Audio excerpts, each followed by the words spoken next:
네, 오늘 함께 보실 말씀은 마가복음 9장 14절에서 29절까지 말씀입니다. 마가복음 9장 14절에서 29절까지 말씀입니다. 신약 69페이지에 있습니다. 한 절씩 같이 교독하도록 하겠습니다. 제가 먼저 읽겠습니다. 이에 그들이 제자들에게 와서 보니 큰 무리가 그들을 둘러싸고 서기관들이 그들과 더불어 변론하고 있더라.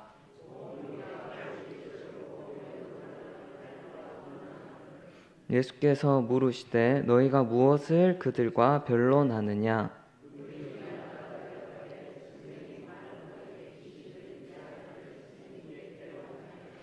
귀신이 어디서든지 그를 잡으면 거꾸러져 거품을 흘리며 이를 갈며 그리고 파리해지는지라. 내가 선생님의 제자들에게 내쫓아 달라 하였으나 그들이 능히 하지 못하더이다.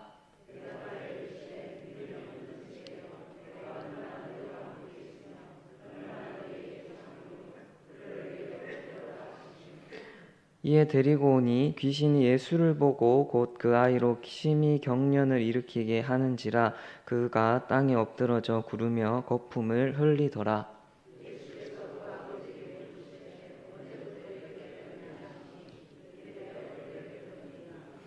귀신이 그를 죽이려고 불과 물에 자주 던졌나이다.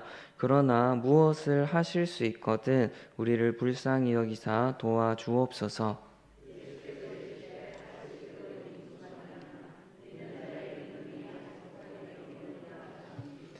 곧 그 아이의 아버지가 소리를 질러 이르되 내가 믿나이다. 나의 믿음 없는 것을 도와주소서 하더라.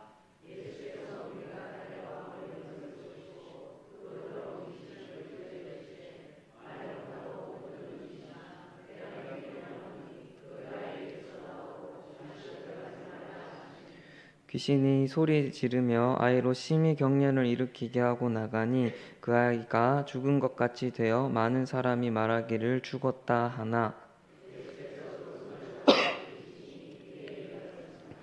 집에 들어가심에 제자들이 조용히 묻자오되 우리는 어찌하여 능히 그 귀신을 쫓아내지 못하였나이까? 이르시되 기도 외에 다른 것으로는 이런 종류가 나갈 수 없느니라 하시니라. 아멘. 네. 오늘 말씀은 예수님이 세 명의 제자들 베드로, 요한, 야고보를 데리고 변화산에 올라가셨다가 내려오신 직후의 이야기입니다. 예수님이 산에서 딱 내려오셨을 때 14절 말씀처럼 서기관과 나머지 제자들이 변론하고 있었고 그것을 큰 무리가 둘러싸서 구경하고 있는 모습을 보십니다. 이걸 보시고 이게 무슨 일인가, 내가 없는 동안 무슨 일이 일어났나 하고 그렇게 생각하고 있을 때 한 사람이 나타나서 어떻게 된 일인지 이야기해 줍니다. 자기에게 귀신 들린 아들이 하나 있는데 그래서 예수님을 만나러 왔는데 예수님은 없고 제자들만 있어서 이 제자들에게 이 아이를 좀 고쳐달라고 아이를 맡겼는데 제자들이 이 아들을 고치지 못했고 이를 본 서기관들이 기다렸다는 듯이 제자들을 헐뜯으려고 왔고 사람들이 또 그 광경을 보려고 모였다 하는 그런 내용을 말했습니다. 이 모든 상황을 들으신 예수님은 믿음이 없는 세대여 내가 얼마나 너희와 함께 있으며 얼마나 너에게 참으리요라고 말씀하십니다.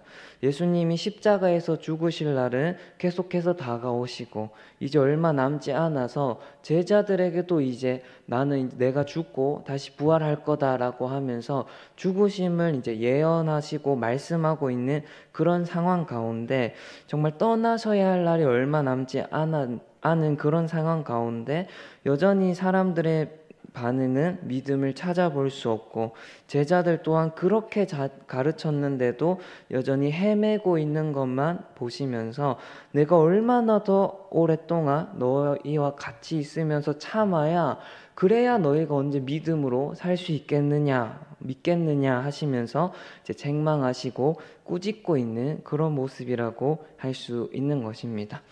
사실 예수님의 가르침, 이 예수님의 제자 훈련의 진도대로라면 제자들은 이 오늘 본문의 상황에서 귀신을 쫓았어야만 했습니다. 그게 맞습니다. 아마 제자들도 이쯤 됐으면 자신들이 이 일을 할 수 있다고 생각했기 때문에 이 아버지에게 우리 선생님 곧 내려오십니다. 조금만 기다려 주세요라고 하지 않고 자신들이 직접 이 아이를 고치려고 했을 것입니다.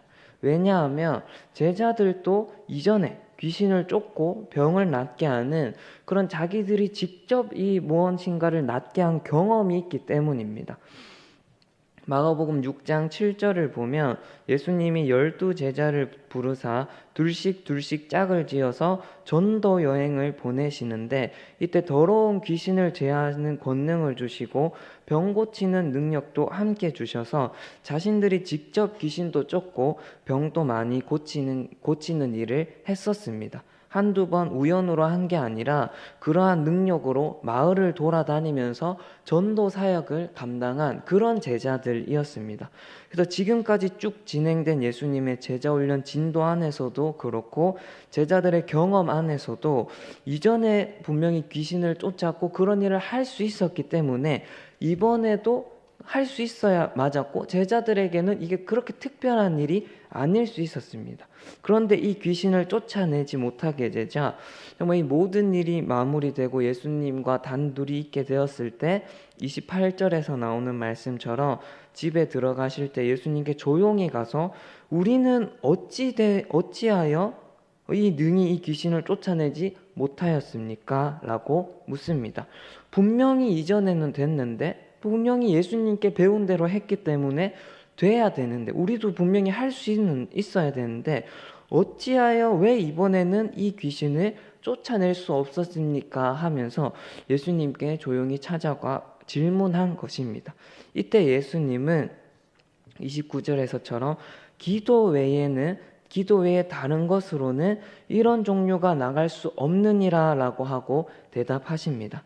겸손하게 기도로 하나님의 역사하심을 구했더라면 제자들도 이전의 경험처럼 분명히 이 귀신을 쫓아낼 수 있었을 것인데 지금 오늘 본문에서 기도하는 방법이 아니라 마치 자신들에게 무슨 능력이 있는 것처럼 귀신을 쫓으려고 했기 때문에 자기들이 뭔가 할 수 있는 것처럼 나섰기 때문에 실패했음을 29절 말씀에서 알려주고 있는 것입니다. 기도 외에는 다른 방법이 없는데 너희가 기도하는 방법이 아니라 다른 방법으로 너희에게 있는 능력으로 이걸 하려고 했기 때문에 실패한 것이다 하면서 알려주신 것입니다. 그래서 제자들의 실패의 이유는 다른 것이 아니라 자기에게 능력이 있는 것처럼 자기가 무슨 특별한 영적인 능력이 있는 것처럼 귀신을 쫓으려고 하고 아이의 병을 고치려고 하다가 사람들 앞에서 망신만 당한 것입니다.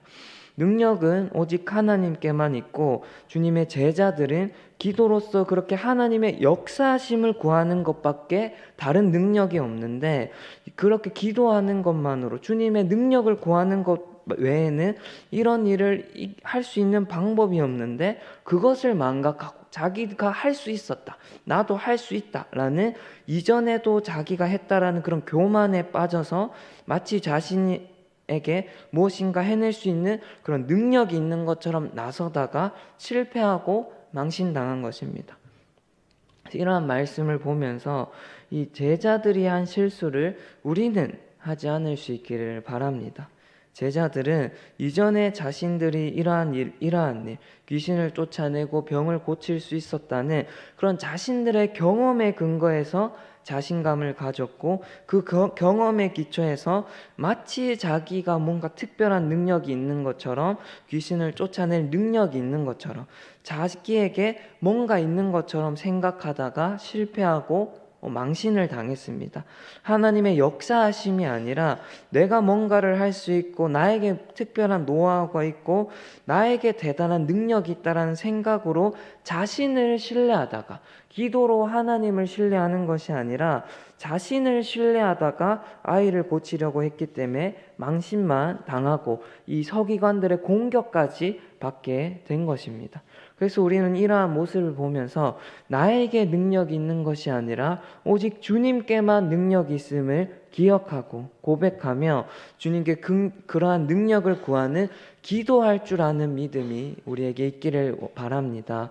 나의 잘남, 나의 지혜, 나의 방법으로 이런 방법론적인 것들로 하는 것이 아니라 매 순간마다 능력으로 역사하실 주님의 은혜를 구하는 기도로 살아가는 우리들이 되기를 간절히 축복합니다.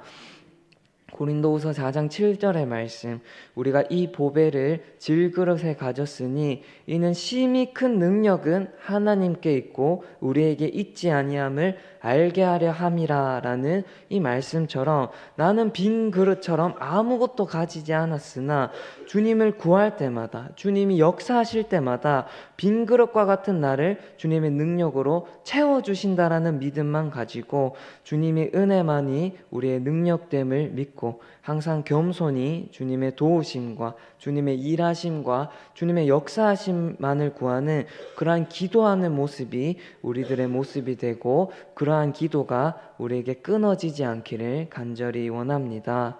그렇게 모든 일에 주님의 은혜를 구하고 기도로서 하나하나 해결해 나갈 때 우리가 하는 모든 일 가운데 제자들과 같은 실패와 망신이 아닌 주님이 가장 좋은 길로 인도해 주시는 선한 결과가 가득하게 나타날 줄 믿습니다. 계속해서 오늘 본문을 보면 다시 한번 할 수 있거든이 무슨 말이냐, 믿는 자에게는 능히 하지 못할 일이 없느니라 라고 말씀하면서 믿음 없음에 대해서 꾸짖으시고 다시 한번 더 이 주님을께 찾아온 사람에게 믿음을 요구하시는 예수님의 모습을 볼 수 있습니다. 성경에서 예수님을 찾아온 사람들의 이 대부분의 사람들은 주님이 원하시면 이 병을 고치실 수 있습니다 라고 하면서 확실한 믿음으로 예수님을 찾아오는데 이 아버지는 오늘 본문을 보면 그렇게 하지 않고 하실 수 있는 게 있다면 좀 도와주세요 라고 하면서 정중하지만 다소 의심 섞인 말로 예수님께 도움을 구했는데 그걸 보시고 예수님은 할 수 있거든이 무슨 말이냐, 나를 믿지 못하느냐 하는 말투로 이 아버지의 믿음 없음을 꾸짖으시고 믿음으로 주님 앞에 나와야 한다라고 가르치고 있으신 겁니다. 사실 이 아이의 아버지의 입장에서 생각해 보면 이러한 의심이 생긴 것은 사실 이상한 일만은 아닙니다. 오늘 본문에 나온 이 아버지도 처음에는 성경에 나오는 다른 사람들처럼 확실한 믿음과 기대를 가지고 예수님을 찾아왔을 것입니다. 하지만 앞에서 본 것처럼 예수님이 없는 동안 제자들에게 부탁했을 때 이 아무것도 하지 못하는 이 제자들의 모습을 보고 제자들이 자신만만 갖고 실제로는 아무것도 하지 못하는데 이 제자들의 선생님도 사실 별거 없는 거 아니야? 이 제자들처럼 말만 잘하고 소문만 무성하고 하지 실제로는 거품 아닐까? 할 수 있는 게 뭐가 있을까? 하는 이 제자들의 모습 때문에 제자들의 선생님이신 이 예수님에 대한 믿음도 같이 흔들렸을 것입니다. 자기 눈에 보이는 현실, 자기가 본 이 제자들의 모습 때문에 이 믿음에 흔들려서 예수님에 대한 믿음까지 함께 의심이 생기기 시작한 것입니다. 또 우리도 이럴 때가 있습니다. 내가 살아온 경험들, 내가 또 듣고 왔던 현실들, 크게만 보이는 나의 문제들, 또 그런 것들을 보고 내 눈앞에 벌어진 일 때문에 내가 가졌던 믿음이 흔들릴 때가 있습니다. 특히나 기도했는데 내가 원하는 때에 원하는 대로 이루어지지 않으면 이내 믿음이 흔들려 주님을 원망하고 나아가 주님이 살아계시는지까지 의심하기도 합니다. 오늘 이 아버지가 제자들의 기대하고 왔는데 이 제자들이 아무것도 하지 못한 모습을 보고 예수님을 향한 믿음까지 흔들리고 사라져 버린 것처럼 우리도 우리 눈앞에 있은 이 그 현실과 경험들 때문에 하나님을 향한 믿음이 흔들려서 마치 사라진 것처럼 될 때가 있는 것입니다. 그럴 때 예수님은 우리가 더욱더 힘을 내서 믿음으로 한 걸음 더 반응하기를 원하십니다.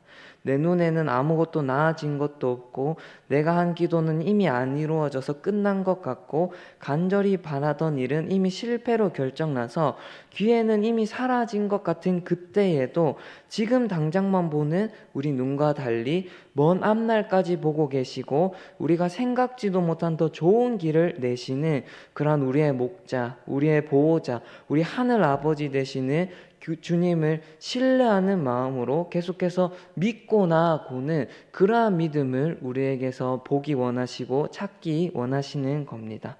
그래서 우리가 현실 앞에서 믿음이 흔들려 의심하고 있을 때면 이 아버지에게 할 수 있거든이 무엇이냐라고 말씀하신 것처럼 우리에게도 동일하게 믿는 자에게는 능히 하지 못할 일이 없느니라 라고 말씀하시면서 나의 능력만 보면 다 끝난 것 같은 현실이지만 주님의 능력을 믿는 믿음으로 다시 한번 소망을 품고 주님 앞에 나오는 그러한 우리의 결단과 발걸음과 기도의 모습을 보기 원하시는 겁니다. 믿음으로 다시 한번 일어나는 모습. 정말 이 상황만 보고 현실적으로 생각하면 도저히 믿음으로 다시 한번 주님을 기대하지 못하는 그 상황 가운데 그때의 믿음으로 반응하는 진짜 참된 믿음을 우리에게서 기대하고 계시는 것입니다. 하지만 그게 정말 말처럼 쉽지 않을 때가 많습니다. 오늘 이 아들의 아버지가 제자들의 실패를 본 그 경험 때문에 예수님에 대한 믿음도 의심으로, 믿으려고 해도 계속해서 사라지는 의심 때문에 마음이 막힌 것처럼 우리도 우리의 실패의 경험들 때문에 믿으려고 해도 의심에 가로막혀서 가로막힐 때가 있습니다. 그 너머를 본 적이 없기 때문에 의심이 떨쳐지지 않는 순간이 있습니다. 그럴 때 우리는 도대체 어떻게 해야 할까요? 정말 믿고 싶은데, 정말 믿고 싶고 주님을 의지해서 그 믿음으로 다시 한번 소망을 갖고 싶은데 그게 정답이란 건 아는데 그게 정말 마음처럼 잘 안 될 때 우리가 할 수 있는 일은 어떤 것일까요? 오늘 본문에 오늘 이 아들의 아버지의 반응에서 그 해답을 찾을 수 있습니다. 이 아버지는 할 수 있거든이 무슨 말이냐라고 말씀하시는 예수님의 말씀 앞에서 아니 제자들을 통해서 제가 본 게 실패밖에 없는데 제가 뭘 보고 믿겠습니까? 제 믿음이 흔들리는 것이 당연한 것 아닙니까? 처음에는 저도 믿고 왔습니다. 그런데 이 제자들 실패하는 것 보고 저도 믿음이 흔들리는데 그게 어떻게 제 책임인 것처럼 말씀하십니까? 라고 반박하지 않습니다. 저라면 제 입장에서 믿음이 흔들릴 수밖에 없는 이유에 대해서 똑똑하게 나열하면서 내가 믿지 못하는 게 당연하지 않냐고 또박또박 이렇게 제 상황에서의 정당성을 말할 수도 있을 것 같은데 이 아버지는 그렇게 하지 않고 24절처럼 소리를 지르며 내가 믿나이다. 나의 믿음 없는 것을 도와주소서라고 믿음 없는 것을 떼쓰거나 반박하거나 정당하다고 말하지 않고 도와달라고 주님께 말씀하고 있습니다. 자신의 믿음 없음을 숨기지도 핑계대지도 않고 정직하게 인정하면서도 나의 믿음 없는 것을 도와주소서라고 주님께 도와달라고 믿음 없는 것까지 도와달라고 구하고 있는 것입니다. 이것이 우리 마음에 의심되는 마음이 생길 때 할 수 있는 가장 좋은 반응입니다. 믿을 수 없는 이유에 대해서 이성적으로, 현실적으로, 합리적으로 나열하는 것은 누구나 할 수 있는 쉬운 일입니다. 그게 정말 똑똑한 것이 아니라 그것은 누구나 할 수 있는 일입니다. 그러나 정말 그리고 또한 이런 모든 말은 나의 믿음 없음의 정당성을 입증해 주는 말이 되는 게 아니라 오히려 내 안에 믿음 없음을 드러내고 인정하는 것밖에 되지 않습니다. 그래서 우리는 이 마음속에 의심이 들 때 우리의 불안한 마음으로 믿지 못할 이유만 쏟아내는 것이 아니라 오늘 이 아버지가 한 것처럼 나의 믿음 없는 것을 도와주소서라는 기도를 할 수 있었으면 좋겠습니다. 믿고 싶어도 불안한 마음과 의심 때문에 흔들리는 이 나의 마음을 주님께서 붙잡아 줘야지만 내가 믿을 수 있다고, 내가 믿을 수 있는 것이 아니라 믿음을 주신 분이 주님이신 것처럼 이 믿음을 끝까지 도와주셔야 내가 주님을 믿고 기대하고 기도할 수 있습니다 하며 나의 믿음 없음을 도와달라고 주님께 구할 수 있어야 하는 것입니다. 그래서 믿음이 있어야 기도하는 것이 아니라 믿음 없음을 도우시는 주님의 은혜를 구할 수 있어야, 정말 그래야 전심으로 주님을 찾는 기도를 할 수 있음을 오늘 본문을 보면서 기억할 수 있으면 좋겠습니다. 오늘 이 아버지는 내가 믿나이다 라고 말하면서 나의 믿음 없는 것을 도와주소서 라고 대답합니다. 믿나이다 라고 하면서 동시에 믿음 없는 것을 도와달라고 하는 이 모순되는 것과 같은 이 말은 내가 주님을 믿긴 믿지만 의심하는 마음이 함께 있어서 온전히 주님을 신뢰하게 되지가 않습니다. 여전히 온전히 믿어지지가 않습니다. 주님, 나의 믿음 없음을 도와주셔서 이 의심을 이기고 온전히 주님을 믿을 수 있게 도와주시옵소서라고 하는 말이라고 할 수 있습니다. 정말 주님 앞에서 기도하고 현실 앞에서 주님을 의지하려고 할 때 우리들의 솔직한 심정이 이런 마음일 때가 많이 있는 것 같습니다. 주님을 믿긴 믿지만, 그래서 기도하러 나오긴 하지만 온전히 신뢰하기에는 눈앞의 현실과 나의 경험들에 막히고 두려움에 막혀서 의심이 떨쳐지지 않을 때가 있는데, 그럴 때 우리가 정말 해야 할 기도, 우선적으로 해야 할 기도는 의심하고 있는 이 마음까지 주님께 정직하게 내어드리며 그 믿음 없는 마음까지 도와달라고, 이 믿음 없는 마음을 주님 도와주시옵소서, 붙들어 주시옵소서 하며 주님의 은혜를 구하는 것이 정말 우리에게 필요한 모습인 것입니다. 그래서 말씀을 보면서 나의 믿음 없음을 당연하게 생각하지 말고, 정말 의심드는 거 당연하게 내버려 두지 말고, 거기에 머물러 있지 말고 의심드는 마음 그대로 방치해서 정말 이 제자리 걸음만 하는 우리들의 신앙이 되지 말고, 믿음 없음을 주님께 정직하게 인정하고 고백하며 그 믿음 없음까지 도와주실 주님을 신뢰하는 마음으로 주님께 도와달라고 겸손히 구할 줄 아는 우리들의 모습이 되기를 간절히 축복합니다. 신앙생활을 오래 하면 할수록, 또 이 직분과 이렇게 하나하나 또 올라가면 올라갈수록 믿음이 좋아야만 한다는 강박, 믿음이 있어야만 한다는 강박, 믿음이 있어야지만 응답 받는다는 불안감들 때문에 믿음 없음을 이렇게 드러내면 어떻게 볼까 하는 사람들의 또 시선 때문에 정직하게 나의 믿음 없음, 여전히 내 마음 가운데 있는 의심을 정직하게 인정하고 고백하기가 쉽지 않은데, 내 안에 믿음 없음까지 주님께 그렇게 정직하게 고백함으로, 그렇게 고백할 때 그 의심드는 마음, 믿음 없음까지 굳게 붙들어 주실 주님을 의지하고 기대하면서 내 믿음 없음까지 도우시는 주님의 은혜로 말미암아 진짜 믿음으로 사는 삶의 자유함과 기쁨과 능력을 누릴 수 있는 우리 모두의 삶이 될 수 있기를 간절히 축복합니다. 그래서 우리가 모두 믿음 없음을 도우시는 주님을 신뢰함으로 진정한 믿음 가운데 주님을 신뢰하는 삶의 은혜와 기쁨과 자유함이 풍성하기를 축복합니다. 기도하겠습니다. 하나님 아버지, 감사합니다. 우리는 연약함을 고백하면서도 주님을 신뢰하지 않을 때가 너무나 많고, 주님을 믿어야 함을 알면서도 주님을 믿지 못할 때가 너무나 많습니다. 우리의 이러한 연약한 믿음을 주님께 올려드리고 고백하오니 우리의 믿음 없음을 주여 도와주셔서 믿음으로 사는 우리들의 삶이 되도록 주여 붙들어 주시옵소서. 성령으로 살고 믿음으로 사는 정말 주님이 기뻐하시는 삶이 되고, 의인은 믿음으로 산다 말씀하셨는데, 정말 우리의 믿음 없음을 도우시는 주님을 의지함으로, 주님의 능력으로 믿음으로 이 한 주를 살고 남은 삶을 사는 우리들이 되도록 주여 성령으로 역사하여 주시옵소서. 거룩하신 예수님의 이름으로 기도드립니다. 아멘.